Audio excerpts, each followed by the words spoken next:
भाई आप लोग अक्सर पूछते रहते हो कि लड़की को इम्प्रेस कैसे करें, लड़की को इम्प्रेस कैसे करें, लड़की को कैसे पटाएं, उसे अपना दीवाना कैसे बनाएं वगैरह वगैरह। वैसे तो मैंने ऑलरेडी कई सारे अलग अलग तरीके आपको बता रखे हैं मेरे इसी चैनल पर आज की वीडियो जो है वो किसी तरीके पर नहीं है। आज मैं आपको वो चीज़ें बताऊंगा जो मैंने खुद एक्सपीरियंस की हैं और इतने सालों में जो मुझे निचोड़ मिला है वो बस आपको बताने वाला हूँ। ऐसी बात नहीं है कि मैंने कभी लाइफ में ट्राई नहीं किया है और मैं फेल ना हुआ हूँ। मैंने भी किसी समय में तुम लोगों की तरह ही 15-20 लड़कियों को हाय हाय हाय हाय करके मैसेज भेजा है, पर रिप्लाई किसी का नहीं आता था। पर मेरे साथ कभी कभी ऐसा भी हुआ है कि मुझे ना चाहते हुए भी प्रपोजल एक्सेप्ट करना पड़ा है। मीन्स मुझे रिलेशनशिप में नहीं आना था पर लड़की इतना पीछे पड़ गई कि मुझे हाँ बोलना ही पड़ा।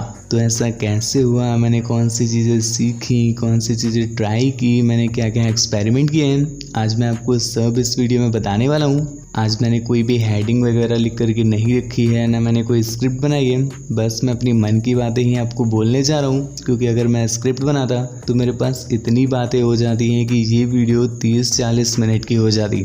इसलिए मेरे मन में जो आता जा रहा है मैं मोटा मोटा आपको समझा देता हूँ। पर एक बात है, अगर आप इस वीडियो को समझ जाओगे तो भाई तुम्हें दोबारा किसी भी टिप को देखने की ज़रूरत नहीं पड़ेगी। तो चलिए ज़्यादा देर ना करते हुए हम वीडियो को स्टार्ट करते हैं। तो भाई सबसे पहली गलती जो कि मैं अक्सर करता था और आप अभी भी करते हो कि आप किसी भी लड़की को पसंद करते हो तो आप डायरेक्टली ही उससे रिलेशनशिप में आने के लिए पीछे पड़ जाते हो। मीन्स आपको कोई लड़की पसंद आई या आपने उसे देखा या आपको कहीं वो दिख गई तो इससे बस रिलेशनशिप ही कर लो, इससे गर्लफ्रेंड बना लो, इसी से शादी कर लो, इसी से 14 बच्चे कर लो वगैरह वगैरह। तो भाई ये एक बहुत बड़ी गलती होती है। अभी स्टार्टिंग में तुम्हें समझ नहीं आएगा, पर अगर तुम 1 या 2 गर्लफ्रेंड बना लोगे उसके बाद तुम्हें इस बात की वैल्यू समझ में आएगी कि तुम्हें कोई भी लड़की अगर पसंद आती है तो तुम्हें डायरेक्टली उससे रिलेशनशिप के बारे में नहीं सोचना चाहिए। मैंने ये नहीं कहा कि उससे बोलना चाहिए, मैं तुमसे कह रहा हूँ कि तुम्हें उससे डायरेक्टली रिलेशनशिप के बारे में सोचना ही नहीं चाहिए।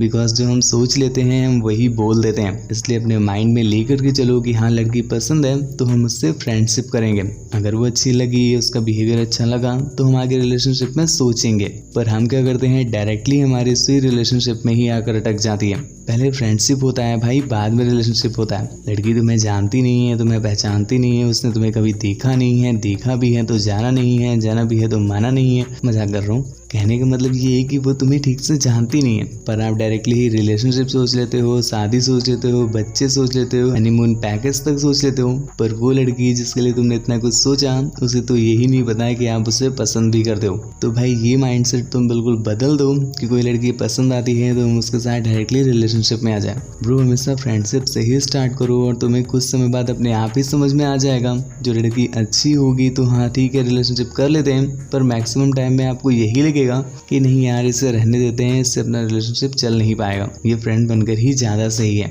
और मैं तुम्हें बता दूं भाई यही एक पॉइंट है जिसके थ्रू मुझे कई बार ऐसे भी प्रपोजल एक्सेप्ट करने पड़े जो मैं खुद नहीं चाहता था। अगर मुझे कोई लड़की अच्छी लगी तो मैं उससे फ्रेंड रिक्वेस्ट भेजता, उससे बातें करता सिर्फ एज अ फ्रेंड, मैं कभी रिलेशनशिप के लिए बोलता ही नहीं। तो जब आप उससे फ्रेंडशिप करोगे, उससे थोड़ी बहुत बातें करोगे, फ्लर्ट करोगे, उसके बारे में जानोगे, वो आपके बारे में जानेगी, तो मेरे भाई तुम लिख करके ले लो, तुम्हें बोलना भी नहीं पड़ेगा और तुम दोनों रिलेशनशिप में आ चुके होगे। भले ही तुमने प्रपोज नहीं किया, भले ही उसने प्रपोज नहीं किया, पर तुम लोग रिलेशनशिप के क्राइटेरिया के अंदर हो। ऐसे में अगर आप कुछ समय तक और भी प्रपोज नहीं करोगे तो लड़की तुम्हें खुद प्रपोज कर देगी। तो ये बहुत बार होता है अगर आप किसी लड़की के साथ फ्रेंडशिप में हो। अगर मैं पहले ही ये माइंडसेट बना लेता कि मुझे इससे रिलेशनशिप में आना है, मुझे इससे रिलेशनशिप में आना है, तो भाई मैं सब कुछ गड़बड़ कर देता। आप फ्रेंडशिप सोच करके चलते हो तो अपने माइंड में सिर्फ फ्रेंडशिप की ही बातें लाते हो और आपका माइंडसेट ही सिर्फ फ्रेंडशिप वाले थॉट आपको देता है। इससे वो सारी चीज़ें हो जाती हैं जो आपने कभी सोची भी नहीं थी।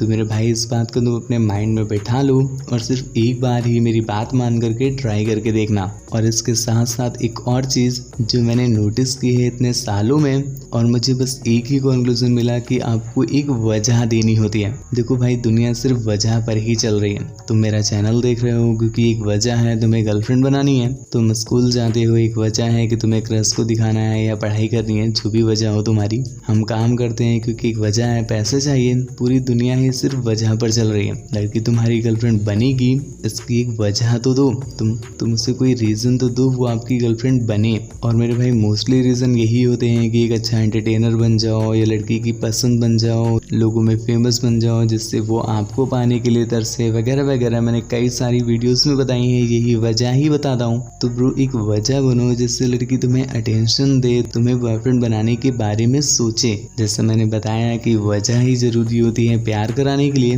और एक वजह ही ज़रूरी होती है नफरत कराने के लिए। अगर तुम्हारी एक्स होगी या किसी की भी एक्स होती है, वो उससे हेट कर रहा है तो इसकी कोई ना कोई वजह ज़रूर होगी।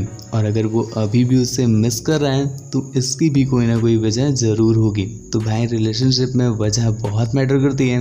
बस आपको वजह ढूंढनी होगी और उसे वो वजह दिखानी होगी जिससे वो तुम्हारी तरफ अट्रैक्ट हो और आप जो चाहते हो वो हो जाए। तुम रिलेशनशिप की बात कर रहे हो मेरे भाई, जो भाभी आंटी वाला जो केस होता है, वैसे आपको मेरे चैनल पर ये केस बिल्कुल भी नहीं मिलेगा क्योंकि मुझे खुद भी ये सब चीज़ें बिल्कुल नहीं पसंद है। पर मैं आपको बता रहा हूँ क्योंकि ऐसा होता है। तो जो भाभी आंटी वाला केस होता है उसमें भी वजह ही मैटर करती है। खैर आप लोग समझदार हो तो समझ गए होंगे, आगे बताने की ज़रूरत नहीं है। तो मेरे कहने का ये मतलब था कि आप लड़के से रिलेशनशिप का माइंडसेट बना करके मत चलो। आप बस ये सोच कर चलो कि हाँ एक अच्छी फ्रेंड मिल जाएगी, बाकी आगे तो सब अपने आप ही हो जाता है। और दूसरी चीज़ जो आपको ध्यान रखनी चाहिए, वजह। मेरे भाई ये दो ऐसे सॉलिड पॉइंट है, अगर इन्हें तुम समझ गए तो भाई तुम लिख करके ले लो, तुम्हें किसी भी टिप्स की ज़रूरत नहीं पड़ेगी। हाँ स्टार्टिंग में हो सकता है कि तुम्हें रिजेक्शन मिले क्योंकि तुमने अभी सिर्फ टिप्स सुनी है, अभी अप्लाई नहीं किए। और दुनिया में कौन सा ऐसा एक्सपेरिमेंट है यार जो पहली बार में ही सफल हो जाता है। अगर आप इन चीज़ों का एक्सपेरिमेंट कर रहे हो तो हो सकता है आपको एक जगह से रिजेक्शन मिल जाए, 2 जगह से रिजेक्शन मिल जाए, 3 जगह से मिल जाए। पर मेरे भाई ये एक अच्छी बात है कि रिजेक्शन के बाद आप सीख रहे हो, आपको चीज़ें समझ में आएंगी, तो फिर उसके बाद रिजेक्शन नहीं, हर जगह बस एक्सेप्ट ही किए जाओगे। खैर ये तो एक रैंडम वीडियो थी, इस पर मैंने कुछ लिखा नहीं था या मैंने ज़्यादा कुछ सोचा नहीं था। मैं भी रिकॉर्डिंग करने जा रहा था तो मैंने उस टॉपिक को हटा दिया, मुझे अचानक से थॉट आ गया तो मैंने इसी वीडियो को बना दिया।